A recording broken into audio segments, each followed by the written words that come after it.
Paul Teutul Sr. once said on television that he was going to fabricate a fender, redo the struts, and get the front fender finished, but what viewers did not know at the time was that his life story was far more complicated than any motorcycle build. In 2008, millions of people watched in shock as Paul fired his own son, Paul Jr., on live television. Over 4 million viewers saw that painful moment, but what they did not see was everything that led up to it. For many years, Paul stayed silent about the real reasons behind his anger, his control issues, and the deep family conflict. It was only much later, when he was 76 years old, after he had lost his mansion, filed for bankruptcy, and spent nearly 10 years without speaking to his son, that he finally told the truth. What he admitted shocked many people. The problem was never really about motorcycles or money.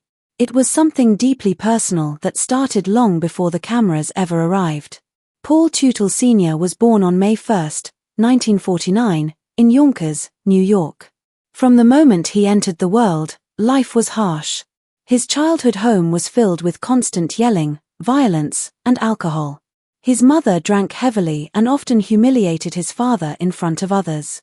His father worked long hours but came home angry and took his frustration out on Paul. Physical punishment was common. Paul could be sitting quietly at the kitchen table doing homework when, without warning, his father would slap him so hard that his lip would bleed. If Paul dared to ask why, his father would coldly respond, "That one's for next time." Fear ruled the house. There was no sense of safety, no affection, and no warmth. It was not just a poor home like many others in Yonkers at the time. It was a dangerous and emotionally damaging place. By the age of 5, Paul had already seen more pain than many adults experience in a lifetime. His mother's drinking made her unpredictable and emotionally distant. She was not loving or supportive, and she showed very little care toward Paul. There were no hugs or comforting words, only loud arguments, insults, and tension. Later in life, Paul Jr. would say that the way his grandmother treated Paul Sr. deeply damaged him. Paul grew up learning that love came with pain and that closeness meant getting hurt. He never learned what a healthy family looked like, and that confusion stayed with him for decades. As Paul got older, the emotional pain inside him began looking for an escape. By the age of 10, he spent as little time at home as possible. He wandered around collecting scrap metal and spent hours outside just to avoid being inside the house. He started building things, welding pieces of metal together and imagining that each piece belonged to a better life. Working with tools gave him peace. The garage became his safe place, a quiet escape from the chaos inside his home. That was where his love for machines began, and in many ways, it saved him. But that escape came with consequences. At just 12 years old, Paul broke into a neighbor's garage and stole a box of tools. With those tools, he built a rough motorcycle. He did not do it to show off or make money. He did it because riding that bike made him feel free. It gave him a sense of control and power that he never felt at home. That moment also set a pattern for his life. When rules stood in his way, he broke them. Authority figures meant little to him because adults had already failed him. School offered no relief. Paul struggled to focus and felt disconnected from teachers. To him, they were just more adults telling him what to do without understanding him. By the age of 16, he dropped out of high school without a diploma and without regret. He walked away with nothing but his skills, his anger, and a strong desire to build something that belonged only to him. Around the same time, alcohol entered his life and quickly took control. By 15, he was drinking every day, starting with stolen beer and quickly moving on to hard liquor. At 16, drinking an entire six-pack alone was normal. By 17, he was blacking out regularly, waking up in unfamiliar places with no memory of how he got there. His mood swings became intense, and his anger grew worse when he drank. Everyone around him could see that he was spiraling out of control. In 1966, hoping to escape his problems, Paul joined the Merchant Marines. He believed that life at sea might discipline him and give him direction. Instead, it made things worse. Heavy drinking was common among the sailors, and Paul fit right in. On one voyage, he drank an entire bottle of whiskey along with several beers and blacked out so badly that he woke up in the ship's medical bay after nearly falling overboard. He continued showing up drunk, getting into fights, and disappearing in foreign ports. For 3 years, his drinking only intensified, and no one stopped him. When Paul returned home in 1969, he married a woman named Paula, and soon after, they had a son, Paul Jr. Instead of calming down, Paul's behavior became more destructive. He drank half a gallon of wine every day along with hard liquor. His home life became just as violent as the one he grew up in. Between 1970 and 1972, police were called to their house more than 15 times. Neighbors often heard shouting and crashing sounds.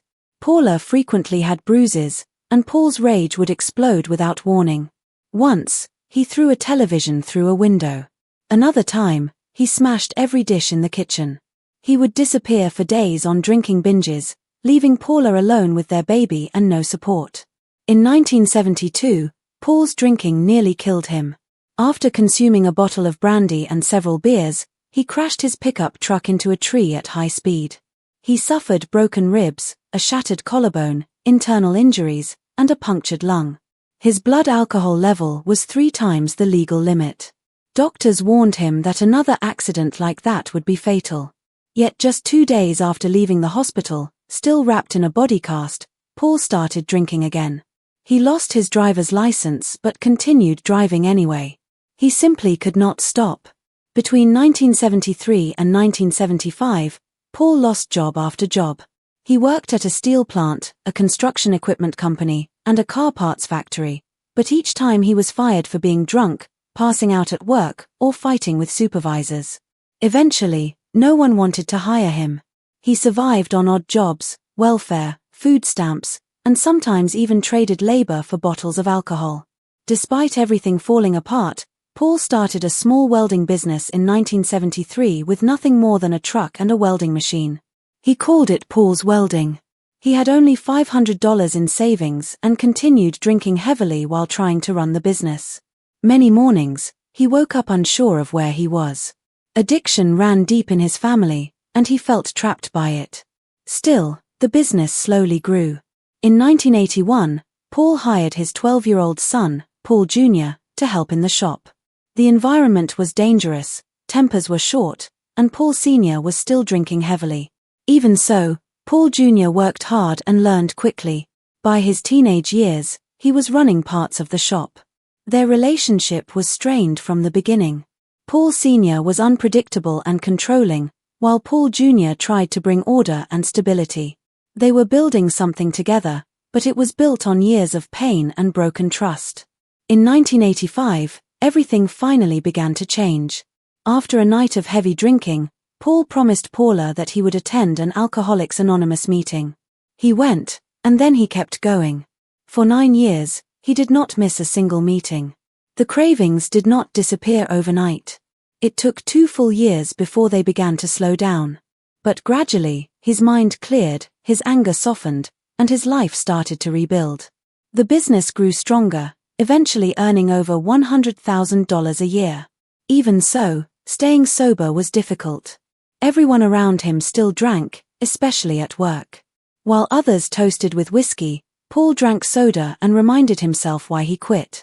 By 1986, Paul moved into a larger 7,000 square foot shop and renamed the business Orange County Iron. He worked long hours and faced constant pressure, but he stayed sober. The temptation was always there, and the cost of expansion nearly destroyed the company, but he held on. By 1999, at the age of 50, Paul felt something was still missing. For decades, he had secretly built motorcycles in the basement of his shop, a passion he had buried for years. He sold his iron business and invested $50,000 of his savings into a new dream called Orange County Choppers. It was not just a business decision. It was a way to reclaim his life. That same year, he built his first custom bike, True Blue, and took it to Daytona. The bike was different, bold, and risky. Many criticized it, but it won, and within 2 days, he had orders worth hundreds of thousands of dollars. That moment changed everything and set the stage for both success and future heartbreak. Everything at Orange County Choppers was growing rapidly. Discovery Channel had initially planned to film a show at a shop in New Hampshire, but just 48 hours before shooting, they switched locations to OC. By Thursday, The crew was already filming the pilot for American Chopper. No one even officially informed the network beforehand, it just happened, and it worked perfectly. That quick decision launched a franchise that would eventually have 165 episodes and generate millions in revenue. However, fame brought its own pressures and challenges. In 2004, Paul Sr.'s temper became a problem when he lost control on set and fired a cameraman for moving equipment without permission. He screamed, kicked the man off the set, and production had to stop for a day, costing $15,000. The footage of his outburst was deemed too intense to air because it revealed his anger in a way no audience was ready to see. By 2005, the business was booming. OC was making over $10 million a year. Discovery Channel initially paid $25,000 per episode, but by season 3, that had risen to $100,000 per episode. Sponsorship deals were huge, with brands like Caterpillar, Miller High Life, and NASCAR paying anywhere from $500,000 to $2 million for exposure. Merchandise such as shirts, tools, cologne, and even video games added another $2.5 million annually. Paul Sr. purchased a luxurious 2-bedroom estate worth $8.9 million on 38 acres, complete with alpacas and miniature horses. Despite the financial success, cracks were forming in the family business. In 2006, tensions exploded between Paul Sr. and Paul Jr. during the construction of a $200,000 military tribute bike. Paul Sr. smashed a $3,000 part on the floor, and Paul Jr. threw a chair and stormed off in anger. Over 4.2 million viewers watched the episode, making it the most watched in the show's history. Years later, the scene became a viral meme on social media, something Paul Sr. admitted he didn't even understand at the time. 2 years later, in 2008, the situation escalated further. On camera, Paul Sr. fired Paul Jr. in front of the entire crew, violating their contract with TLC. Paul Jr. packed up, cursed his father, and walked out. This led to lawsuits, with Paul Jr. suing for $10 million while TLC penalized both men. Their feud lasted a decade. Paul Sr. even missed his son's wedding in 2010, and they did not begin to repair their relationship until 2018. Despite the family drama, the OC brand continued to grow. One of the most unusual builds was a mower-themed motorcycle commissioned by Dixie Choppers in 2007. The bike had spinning blades and a 1,000 cubic centimeters lawn mower engine with 32 horsepower. It cost over $200,000 and toured internationally. Paul used real chrome-plated mower parts to create it, and it became one of the most talked-about projects in OC history.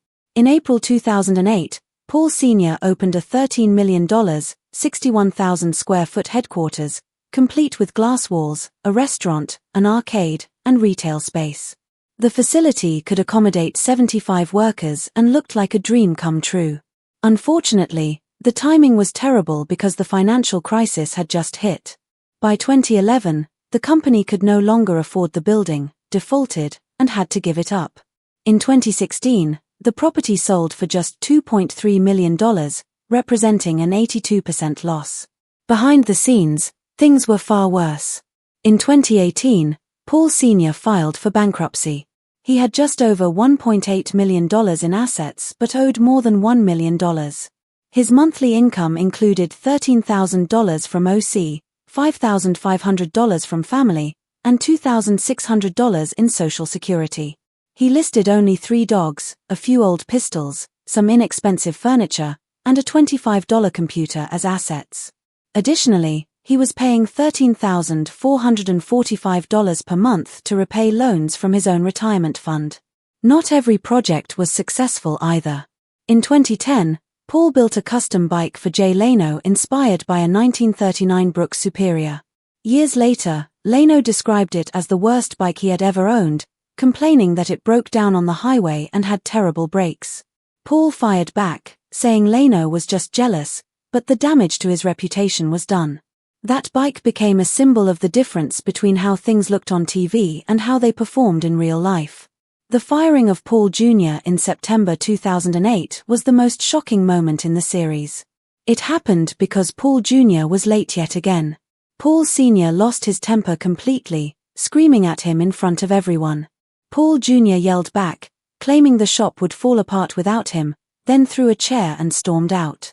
Discovery executives were stunned. They had never expected a real family breakdown to happen on camera, yet it did, and it changed everything. In 2009, Paul Sr. sued his son to reclaim his 20% stake in OC, costing more than $500,000 in legal fees. Interestingly, Paul Sr.'s own appraiser valued the shares at zero. In 2010, a judge ruled in favor of Paul Sr., but later that year, a higher court reversed the decision, declaring that the contract was too vague. The legal battle drained both men financially and emotionally, providing no closure. Meanwhile, Mikey, another of Paul Sr.'s sons, shared his own painful experiences. In 2010, he revealed that Paul Sr. had missed his rehabilitation graduation just to finish a bike build. Mikey felt invisible, believing motorcycles mattered more than he did. It was especially painful because he knew his father had fought similar demons. That moment created further emotional distance between the three men. By 2011, Paul Sr.'s anger began affecting everyone around him. He threw tools and damaged thousands of dollars of filming equipment. Discovery Channel had to intervene, sending their president to the shop, making therapy mandatory, and hiring anger management coaches. Production had to pause while staff members worked through the tension, costing the network roughly $2 million. By 2010, viewership had dropped dramatically. Ratings fell from 3.2 million to just 800,000, signaling that the original show was losing its appeal. The combination of family conflict, financial strain, and personal struggles created a volatile environment that no amount of fame could fix, showing how even enormous success could be undermined by unresolved personal and familial issues. By the time Sr. vs. Jr. launched later that year, it gave the show a short-term boost, but audiences could see it wasn't just entertainment anymore. The cameras were capturing a real family breaking apart, and viewers weren't tuning in for drama, they were witnessing it. In 2012, Discovery Channel cancelled all of the shows related to OC. The final episode aired on December 17, drawing just 400,000 viewers. The golden era was over. Fame, money, and motorcycles couldn't fix what was broken. Paul Sr.'s financial troubles worsened in February 2018 when he filed for Chapter 13 bankruptcy, exposing all of his debts and financial missteps. He owed roughly $1.71 million to nearly 50 creditors. Even though he earned $16,531 per month, his debt payments alone were $2,229, leaving him $3,598 short every month. His debts were complicated and overwhelming. He owed $32,000 to Hudson Valley Merchandising, $51,841 to JTM Motorsports, $22,365 in restaurant taxes, nearly $70,000 in credit card debt, and another $1.88 million tied up in his Montgomery property's mortgage interest. Local taxes added $151,000 more. The bankruptcy trustee even questioned whether his numbers were accurate. By 2019, Paul was dealing with 8 different lawsuits while trying to prove he could pay $2,148 a month for 5 consecutive years. Behind the financial chaos was a deeper truth Paul had shared only in his 2009 memoir, his long battle with alcoholism. On January 7, 1985, at 35 years old, he had hit rock bottom. He was coughing up blood, blacking out, crashing cars, more than a dozen accidents, and he had even considered death as his only way out. But that day, he made a promise to his wife, Paula, that he would try to get sober. He walked into an Alcoholics Anonymous meeting, committed to the process, and attended every session for 9 years without missing a single one. That decision changed his life, but it didn't protect him from making bad financial choices later. One of the biggest mistakes was the Orange County Choppers Roadhouse, announced in May 2010. The project promised a full experience: food, drinks, a microbrewery, gaming, retail, all under one roof. But it eventually turned into something much darker. Investigators described it as resembling a Ponzi scheme. More than a dozen investors contributed between $12 and $15 million, but Paul was allegedly offering shares in companies that didn't exist, pitching the same opportunities under different company names. These decisions were made during a period when he was still adjusting to life in recovery, struggling under emotional pressure and instability, and the legal consequences piled up. Then came 2020, and the pandemic shut down New York operations. Paul Sr. decided to relocate Orange County choppers to Florida, aiming for a fresh start. Unfortunately, it caused more disruption than renewal. Around 20 longtime employees were fired because they refused to uproot their families, and Paul labeled them disloyal. The new shop was only 11,000 square feet, a dramatic drop from the iconic 61,000 square foot facility. Hundreds of pieces from the original building were sold off.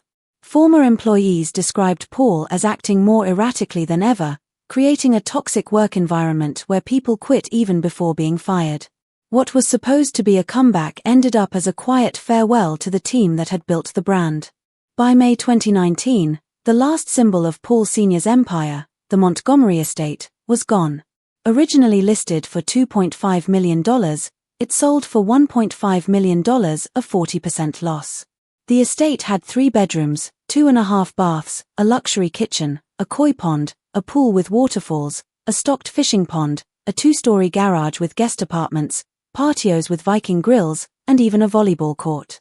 Once a symbol of success, it became a marker of collapse, a public testament to his financial and personal struggles. Meanwhile, his relationships with his sons continued to suffer. In January 2025, Paul marked 40 years of sobriety with a simple Instagram post. 40 years ago today, I said, I could not ever stop drinking. Never say never. It was raw and reflective, showing how close he had come to losing everything in 1985. That promise had saved his life, but it hadn't repaired his relationships. Paul Jr. confirmed that they had gone 10 years without speaking, and Paul admitted in interviews that missing his son's wedding in 2014 became the symbol of their fractured bond, caused by his alcoholism and need for control. Paul Sr. publicly admitted that he had put his personal demons ahead of his family. That rare moment of honesty revealed a side of him most viewers never saw. Behind the scenes, it was even worse. Discovery Channel reportedly hid footage from the early 2000s showing multiple relapses while Paul was filming American Chopper. The network chose not to air it, fearing it would end the show, leaving Paul to struggle privately while presenting a strong front to the world.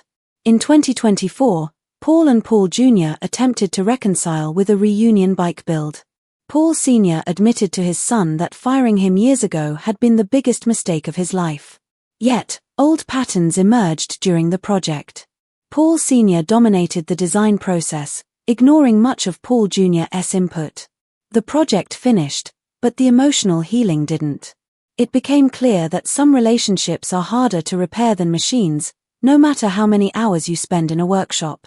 By 2025, at 76 years old, Paul Sr. was in therapy and finally opening up about his childhood.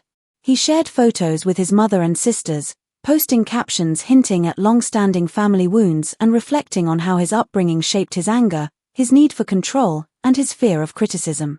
Mental health experts noted that it was significant for someone of his age to publicly discuss therapy. Others questioned whether such late-in-life change could truly repair decades of damage, especially with Paul still seeking validation through social media for small steps in his progress. Financially, things never fully recovered. At his peak, Paul Sr. earned $100,000 per American Chopper episode across 165 episodes, but by 2025, his net worth had fallen to only $500,000. Even after filing for Chapter 13 bankruptcy in 2012, with $1.8 million in assets and $1.7 million in debt, he kept moving forward. Today, Paul works out of the OC Roadhouse and Museum, focusing on smaller custom bike projects. He remains active in veteran charities, raising $10,000 during the 2025 OCC Invitational for veterans. He lives with Joan Kay, who manages the business side, and together they care for rescue animals. Despite all the personal, financial, and family struggles, Paul Sr.'s impact on motorcycle culture remains undeniable. His custom choppers transformed the look of bikes across America, setting new standards for long frames and themed motorcycles. American Chopper aired in over 160 countries, and corporate clients continued to order his unique builds. The father-son drama captured on screen influenced reality TV storytelling for years to come. Paul Jr. now reflects that the fame came at too high a personal cost, but even he acknowledges that his father changed the game, leaving a lasting legacy in both motorcycling and television.